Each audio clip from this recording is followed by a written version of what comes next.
안녕하십니까. 오공 작가입니다. 저는 이비인후과 의사이자 두 권의 책을 쓴 작가입니다.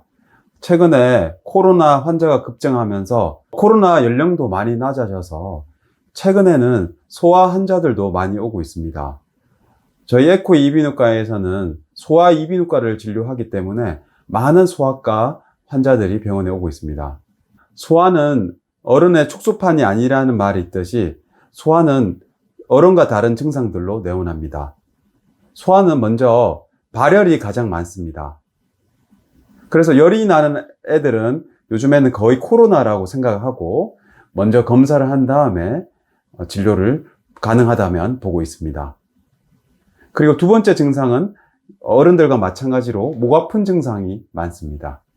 그리고 소아는 기관지가 약하기 때문에 콧물 기침 증상도 많이 발생합니다. 그리고 소아는 위장관이 좀 약하기 때문에 복통, 구토, 설사와 같은 증상들도 생기는 경우가 많습니다. 그리고 비특이적으로 아이가 다소 처진다든지 뭔가 밥을 잘 안 먹는다든지 이러한 증상들도 생각해 볼 수가 있습니다. 그래서 소아는 어른과 달리 어떻게 치료해야 될지에 대해서 말씀드리겠습니다. 검사에서 확진이 나오면 병원에서 바로 처방을 해줍니다. 아이들은 팍스로비드와 같은 코로나 치료제를 못 먹기 때문에 증상 완화를 목적으로 치료를 하게 됩니다. 결국은 증상 완화를 시켜서 빨리 코로나를 이겨낼 수 있게 도와주는 거죠. 첫 번째로 발열은 어떻게 치료해야 될까요?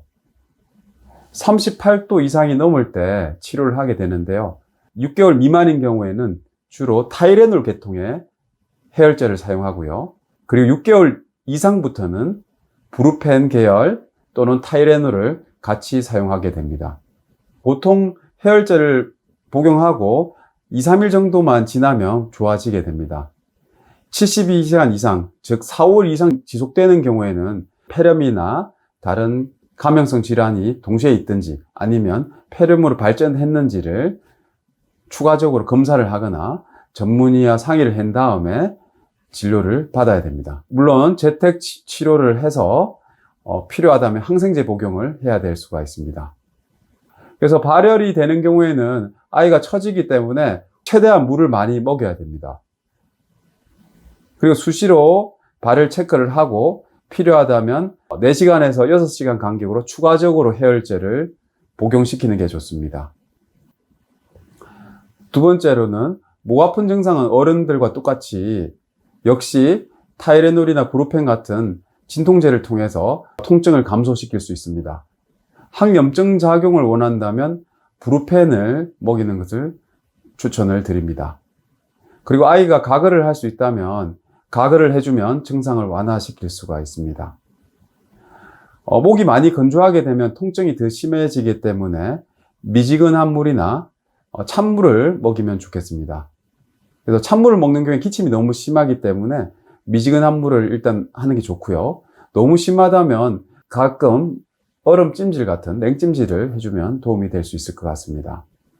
그래서 목 증상은 심하지만 2, 3일 지나면 좋아지기 때문에 너무 큰 걱정은 안 하셔도 됩니다. 세 번째로는 콧물 기침이 또 소아에게는 많은 증상이 있는데요. 특히 비염이 있는 경우에는 비강 스프레이를 사용하면 좋습니다. 그리고 기침이 천식처럼 아주 심한 경우에는 호흡기 치료가 있다면 가정용 네뷸라이저를 사용해서 치료를 하면 도와줄 수가 있습니다. 그리고 병원에서 평소에 기침이 심하거나 이런 알레르기가 있는 애들은 패치를 좀 사용하고요.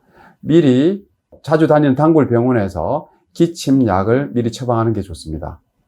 다만 소아는 기침 억제제를 사용하지 않습니다. 어른이 먹는 코프 시럽과 같은 기침 억제제를 사용을 하지 않는데요. 기침 자체가 나쁜 건 아닙니다.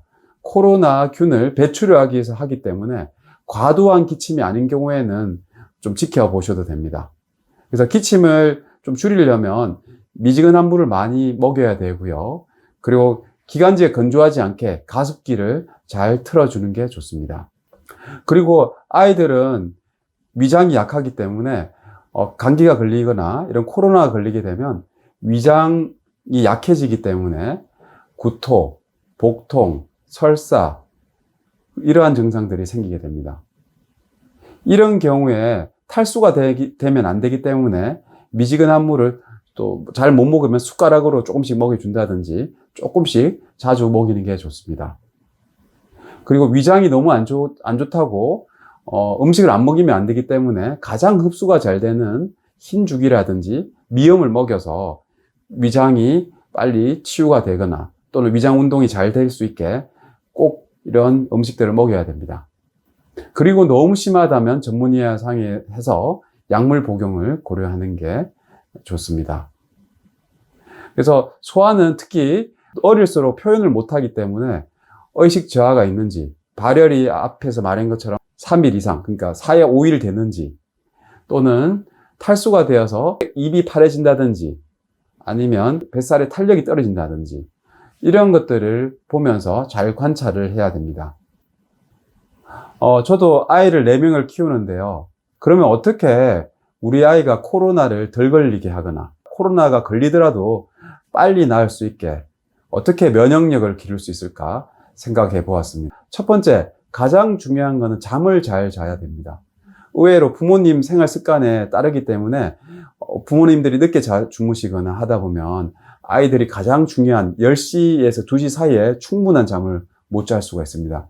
이러한 경우 아이들 면역력이 많이 떨어지겠죠. 두 번째, 아이들도 야채라든지 과일을 충분히 복용해야 이런 면역력을 기를 수 있다고 생각합니다. 또한 요즘에는 아이들 같은 경우 공부를 한다든지 집에서 휴대폰을 한다든지 TV를 보는 경우가 많은데 운동을 꼭 시키길 바랍니다. 아이에 맞게 좋아하는 운동을 시킨다든지 아니면 자주 햇빛을 쐬면서 산책을 해주는 것을 권유드립니다. 네 번째로는 아이들에도 비타민 D가 중요한데 요즘에 너무 안에 있다 보니까 비타민 D 합성이 안 됩니다. 그래서 지금부터는 비타민 D 합성이 되는데 10시부터 2시 사이에 자외선을 좀 많이 쐰다든지 정 안 된다면 비타민 D를 복용하는 것을 권유합니다. 또한 아이들은 여러 가지 병에 노출될 경우가 많기 때문에 예방접종하는 것을 권유를 드립니다. 저는 무엇보다도 가장 중요한 것은 부모의 사랑이라고 생각합니다. 최대한 아이들을 많이 안아주고 아이들을 많이 관심을 가지는 게 좋지 않을까 싶습니다. 저도 아이를 4명을 키우기 때문에 항상 코로나 질환이라든지 여러 감염성 질환에 대해서 걱정을 많이 합니다. 이 기회에 아이들이 코로나를 이겨내고 또 보다 건강하게 만들었으면 좋겠습니다. 이상 오웅 작가였습니다. 감사합니다.